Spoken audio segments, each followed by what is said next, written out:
최고의 맥스 쿠셔닝 하는 바로 안녕하세요. 신발을 좋아하고 신발을 소개하고 신발을 리뷰하는 나른키입니다. 소개. 너무 오랜만이다. 안녕하세요, 사라예요. 흑백 러닝화! 과연 어떤 신발이 우승할까요? 함께 보겠습니다. 맥스 쿠셔닝 하입니다. 백수저 8개. 흑수저 러닝화 8개. 흑백으로 나눈 거는 전반적으로 가격에 영향이 있었던 것 같습니다. 20만원 밑으로 그리고 20만원 이후로 갈라진 게 있는데, 백 같은 경우는 거의 슈퍼 트레이너라고 봐야 되는 신발로 구성된 것 같습니다. 물론 슈퍼 트레이너 중에서도 요즘은 이제 카테고리가 좀 나눠지는데, 스피드용이 있고 올라운드용이 있고 이제 맥스 쿠셔닝용이 있는데, 슈퍼 트레이너 중에서 맥스 쿠셔닝 신발을 백으로 잡고 흑은 슈퍼 트레이너가 아닌 맥스 쿠셔널을 집어넣었습니다. 흑수저 첫 번째는 서코니 트라이언프 20입니다. 서코니 트라이언프 22가 불참하여서 20이 대신 나왔습니다. 파워럼 플러스가 들어간 이 미드솔 상당히 좋습니다. 트라이언프 20 같은 경우는 사실 22보다 훨씬 더 나은 제품입니다. 무게도 더 가볍고 스펙상은 이 폼이 업그레이드 되었지만 실질적인 느낌은 오히려 다운그레이드 된 느낌입니다. 그래서 옛날 신발이지만 22를 대신해서 나왔지만 오히려 더 나은 후보자가 아니었나 생각합니다. 단점이라고는 지금은 아주 구하기가 힘들다는 거겠죠. 그 다음은 아식스 님버스 26입니다. FF 블라스트 플러스가 들어간 미드솔로서 TPE 소재로 보시면 됩니다. 님버스 26 같은 경우는 참 잘 나온 신발이죠. 제가 뉴질랜드 근무하면서 가장 많이 팔린 신발이 이 님버스가 아닌가 싶습니다. 특히 초보가 신기에 정말 이 쿠션감 거의 한 80에서 90% 정도는 님버스를 결정합니다. 단점이라고는 이 앞코가 좀 높다 보니까 반업해야 되는 경우가 있고, 거기에 이제 구멍이 종종 나는 경우가 많이 있습니다. 아무래도 많이 팔린 만큼 또 이렇게 AS가 많이 들어오는데, 다른 게 아닌 앞코에 구멍이 나는 게 가장 큰 단점이 아닌가 싶습니다. 다음 후보는 푸마 매그니파이 2입니다. 나이트로 폼이 들어가서 질소 타입 신발입니다. 매그니파이 2 같은 경우는 정말 잘 나왔죠. 단점이라고는 글쎄요, 딱히 없는 것 같습니다. 전반적으로 신발의 완성도가 뛰어난 신발입니다. 다음은 아식스 글라이드 라이트 맥스입니다. 이번에 새로 나온 신발로서 위쪽은 블라스트 맥스가 들어갔고 아래쪽은 블라스트 플러스가 들어갔습니다. 이번에 상당히 잘 나온 신발입니다. 진짜 이 신발 잘 나왔는데 43mm 스택 하이트에서 무게까지 봤을 때 딱히 가격까지 따지면 단점이 없는 것 같습니다. 단점이 있어요. 단점이라고는 국내에 미출시라는 거. 아식스 코리아 일 좀 해야 될 것 같습니다. 다음은 뉴발란스 1080 V13입니다. 14가 불참해서 13이 대신 참석하였습니다. 미드솔은 프레시폼 X입니다. 상당히 부드럽습니다. 1080 같은 경우는 사실 데일리에서 맥스 쿠셔닝 쪽이었는데, 버전 13 같은 경우 워낙 쿠션이 말랑말랑했어요. 그래서 데일리 느낌보다는 오히려 너무 리커버리 신발로 나왔는데, 이 착화감은 좋지만 아무래도 한 200K 이상 신으면 이 쿠션감이 많이 죽어버린다. 이게 가장 큰 단점인 것 같습니다. 다음 주자는 호카 본디입니다. 맥스 쿠셔닝 하의 원조로서 상당히 패셔너로서 인기도 많습니다. 본디 팔 같은 경우는 워킹화로서 엄청 유명하죠. 패셔니스트들이 좋아하는 신발. 지금은 조금 유행이 간 것 같지만 그래도 많은 사람들이 즐겨 신는 신발인 것 같습니다. 특히 이 키높이가 큰 장점이라고 본다면, 단점이라고는 발이 너무 커 보인다. 그게 가장 큰 단점이 아닌가 싶습니다. 다음은 뉴발란스 몰 V5입니다. 뉴발란스에서 가장 쿠션이 좋다라고도 볼 수가 있는데, 미드솔은 프레시폼 X입니다. 몰 V5 이 신발 같은 경우 리커버리용으로 참 잘 나왔는데, 신발 안에 볼륨감이 좀 적은 게 문제이지 않나 싶습니다. 반업해야 되는 거. 길이만 반업하면 특별히 불편한 건 없는데 디자인은 조금 못생겼다. 디자인이 가장 단점인 것 같습니다. 다음은 고스트 맥스입니다. 고스트가 맥스화된 제품으로서 최근에 2가 나왔는데 불참으로 1이 대신 나왔습니다. 미드솔은 나이트로젠 인퓨즈, 즉 질소 타입입니다. 2가 없어서 1을 집어넣었지만 해외 리뷰 참고해보면 오히려 1이 더 낫다는 이야기가 많이 있습니다. 제가 그렇게 브룩스 신발은 좋아하는 편은 아닌데, 물론 이제 저희 아버지나 주변에 가해내가 있는 분들은 안정화 정말 추천하는데, 저한테는 좀 안 맞았다면 이 신발 같은 경우는 이제 호카스럽게 클리프턴을 모방해서 만든 신발이어서 제가 좋아하는 락커, 낮은 힐드롭 이런 것들이 좋았던 것 같습니다. 단점이라고는 좀 익사이팅한, 펀한 신발은 아닌 것 같아요. 자, 이렇게 흑수저 러닝화 8개를 소개했고, 이제 백수저 러닝화 8개를 소개합니다. 첫 번째는 호카 스카이워드 X입니다. 무려 50mm의 스택이 들어간 신발로서 페버 소재가 들어갔을 뿐만 아니라 플레이트까지 들어간 신발입니다. 참 뭐랄까, 호불호가 강한 신발인 것 같아요. 가체중한테는 최고의 신발이 될 수가 있는데 저체중한테는 무게랑 가격이 가장 큰 단점이 아닌가 싶습니다. 다음은 푸마 맥 맥스입니다. 페버 소재가 들어간 미솔로서 약 45mm의 두께를 자랑합니다.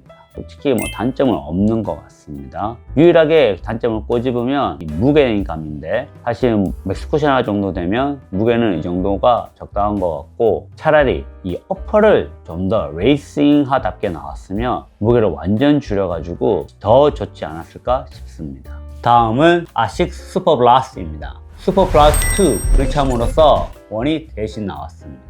45mm에서 나오는 쿠션감과 무게가 정말 뛰어난 신발입니다. 품절남입니다. 구할 수가 없는 신발입니다. 1, 2 둘 다 구하기가 힘든 게 가장 큰 단점인 것 같습니다. 진짜 리셀로밖에 구매할 수 없고, 리셀로도 구매하고 싶어도 정말 사이즈 찾기가 힘든 게 가장 큰 단점인 것 같습니다. 다음은 뉴발란스 애쉬 트레이너 V3입니다. 너무나 색상이 이쁘게 나와가지고 인기가 많았던 신발입니다. 플레이트 또한 들어가 있는 신발입니다. 진짜 디자인도 잘 나왔고 전반적으로 매력적인데, 이 mid솔이 20%만 페바 소재였는 게 가장 큰 단점이 아니었나 싶습니다. 차라리 플레이트를 빼더라도 100% 페바를 했으면 정말 좋았을 것 같네요. 다음은 오로라 BL입니다. 글리세린 맥스 불참으로서 대신 참석했습니다. DNA 로프트 B3가 들어간 신발로서 질소 타입입니다. 글리세린 맥스가 제가 없다 보니까 이 오로라 BL을 넣었는데, 그래도 이 브룩스 신발은 하나는 넣어야 될 것 같아서 생각하다 보니 오로라 BL이 딱 떠올랐어요. 진짜 이게 나온 지 오래됐지만 정말 잘 나왔던 신발이고, 제가 딱 좋아하는 스타일이어가지고 괜찮았던 것 같습니다. 다음은 미즈노 네오 비스타입니다. 약 45mm의 mid솔이 들어가 있는데 정말 mid솔이 좋습니다. 미즈노의 혁신을 확실히 느낄 수 있는 신발입니다. 제가 미즈노 신발도 그렇게 좋아하는 편은 아닙니다. 왜냐면 힐드롭이 너무 높고 신발 쿠션이 좀 단단한 편이에요. 푹신하다고 가장 좋은 건 아니지만 제가 선호하는 쿠션이 푹신하다 보니까 미즈노 신발은 제가 사실상 좀 기피했는데, 이 네오비스타는 완전 제 스타일이었어요. 단점이라고는 너무 이제 일체형으로 만들었다 보니까 이 끈 구멍 넣는데 그거 조금 불편한 거, 그거 빼고는 좀 딱히 단점은 못 느꼈습니다. 발볼이 넓은 사람한테는 좁아서 불편할 수 있는데, 제게는 단점은 아니었지만 발볼러에게는 조금 불편하지 않았나 싶습니다. 다음은 아디다스 스트롱 2입니다. 무려 50mm의 스택 하이트가 들어간 신발로서 플레이트가 또 2개나 들어간 미친 신발입니다. 무게 또한 미쳤습니다. 이거는 사기이죠. 30만원 넘는 신발, 카본 플레이트가 2장이나 들어간 신발이 사실 여기에 들어왔다는 게 말이 안 됩니다. 거의 백을 써서 뒷구멍으로 들어온 것 같은 스타일인데, 그래도 아디오스 프로 3처럼 완전 카본 레이싱화보다는 트레이너로 나온 신발이고, 이 mid솔이 워낙 두껍다 보니 집어넣었습니다. 단점이라고는 아무래도 무게가 아닌가 싶습니다. 물론 비싼 가격도요. 마지막으로 마 X2를 대신해서 참석한 마 X1입니다. 페버 소재가 들어가 있고 나일론 플레이트가 들어가 있는 신발입니다. 2는 제가 못 신어봐서 1을 넣었습니다. 1 전반적으로 괜찮습니다. 딱히 모난 건 없는 것 같아요. 오히려 어떻게 보면 작년 같은 경우는 슈퍼 트레이너가 좀 더 스피드하게 나왔고 안정감이 떨어졌다면, 그 당시에 그나마 안정감 있게 좀 나와서 조금 너무 펀한 느낌이 없다는 느낌이 있었는데, 오히려 올해 나온 신발들이 좀 더 안정감 있게 나왔다는 것을 고려해 본다면 마크 X1은 딱 무난하게 잘 나온 것 같아요. 단점이라고는 조금 스피드 나오는 성향은 아니었다는 거. 하지만 다른 부분에서 상당히 괜찮았기 때문에 저는 딱히 불편한 게 없었습니다. 흑수저 맥스 쿠셔닝화 8개, 백수저 맥스 쿠셔닝화 8개. 과연 어떤 신발이 우승할지 함께 보겠습니다. 첫 번째 라운드입니다. 미드솔 소재입니다. 요리에서 재료가 정말 중요한 만큼 이 러닝화에서는 미드솔이 그만큼 중요합니다. 여기에서 가장 취급받지 못하는 미드솔은 바로 EVA입니다. EVA 미드솔을 가진 신발은 전부 탈락입니다. 여기서 어떤 신발이 EVA 미드솔일까? 이 신발. 1080 정답. 또 땡. 땡. 질소 타입. 예? 이것도 질소 타입. 예? 땡. 그거는 ETPU 타입. 예? 정답. Fresh Foam X는 모두 EVA 소재입니다. 없어. 아직 더 뽑아야 돼요. 하나 더 있어요. 이쪽 흑수저 쪽에? 아무래도 흑수저 있습니다. 얘인가? 네, 정답. 본디도 EVA 소재라서 탈락입니다. 1라운드에서는 흑수저에서만 탈락이 3컬레가 나왔습니다. EVA 소재는 모두 탈락이었습니다. 1라운드에 탈락한 신발들 사실상 가장 쉬웠던 것 같아요. 이 미드솔이 요즘은 정말 중요하기 때문에 이것을 많이 보는데 질소 타입도 아니고 페바 소재도 아닌 EVA의 경우 한계가 확실히 드러났다고 생각합니다. 셋 다 떨어져도 할 말이 없었던 것 같아요. 자, 그럼 두 번째 라운드입니다. 두 번째 라운드는 바로 스택 하이트입니다. 맥스 쿠셔닝함답게 미드솔의 두께는 높아야 합니다. 육상 규정 연맹에서 허용하는 게 딱 40mm까지입니다. 물론 아마추어에게는 상관없지만 여기 있는 제품 중에서 40mm가 안 되는 제품들은 모두 탈락입니다. 40mm가 안 되는 신발들 많아요. 정답. 네, 이 푸마 매그니파이 2는 질소 타입이지만 스택 하이트는 39mm입니다. 아쉽게도 1mm 차이로 탈락했습니다. 다음 탈락자는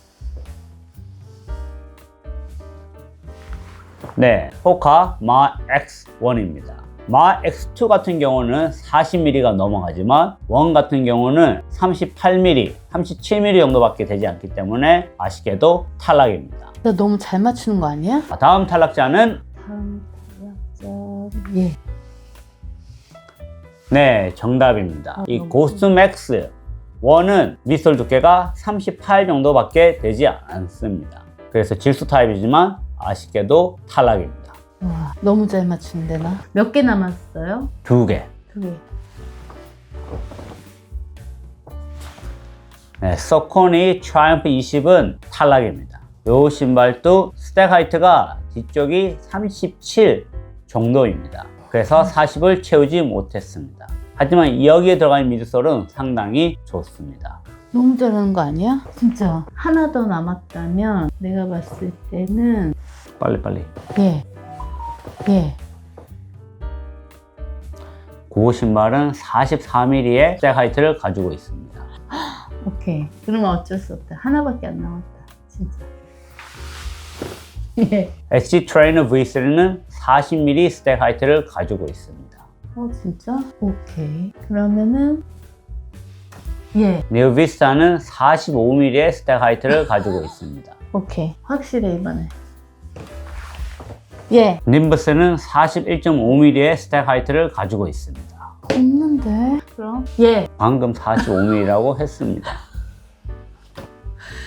예. 네, 바로 브룩스 오로라 비엘은 40mm가 되지 않습니다. 상당히 두꺼워 보이지만 한 38 정도로 알고 있습니다. 글리세린 맥스였다면 40이 넘었지만 불참했기 때문에 이 오로라 비엘 같은 경우는 탈락입니다. 보기엔 되게 두껍게 보이네.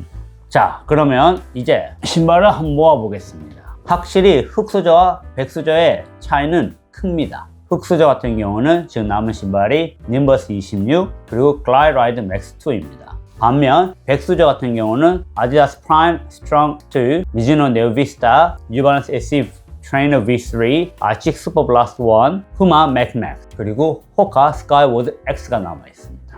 네, 2라운드에 떨어진 신발 참 괜찮은 신발들이 많은데 여기에서 개인적으로 정말 아쉬웠던 거는 매그니파이 2 그리고 마크 X인 것 같습니다. 매그니파이 2 같은 경우 안정감도 좋고 스택 하이트 진짜 약 1mm 때문에 떨어졌는데 이 신발 진짜 잘 나왔어요. 오히려 매그맥스가 나오면서 조금 가려진 감도 있는데 요 매그니파이 2는 신어보신 분은 아시겠지만 진짜 내구성부터 그립감까지 전반적으로 참 잘 나온 신발입니다. 1mm 때문에 떨어진 게 참 아쉬웠어요. 마크 X1 같은 경우는 사실 2였으면 떨어질 이유가 없었습니다. 스택 하이트가 40이 넘기 때문에 이 높이 때문에 떨어진 거는 아무래도 아쉬울 수밖에 없는 것 같습니다. 트라이언프 같은 경우도 아쉬운 편이기도 하죠. 22였다면 그렇게 아쉬울 건 없었는데 20 mid솔이 워낙 괜찮았다 보니까 이 높이 때문에 떨어진 거는 조금 아쉬울 것 같습니다. 자, 그럼 여기 남은 신발 중에서 이제 3라운드를 진행합니다. 3라운드는 바로 슈퍼블라스트의 번가는 슈퍼 트레이너가 나오지 않을까 싶습니다.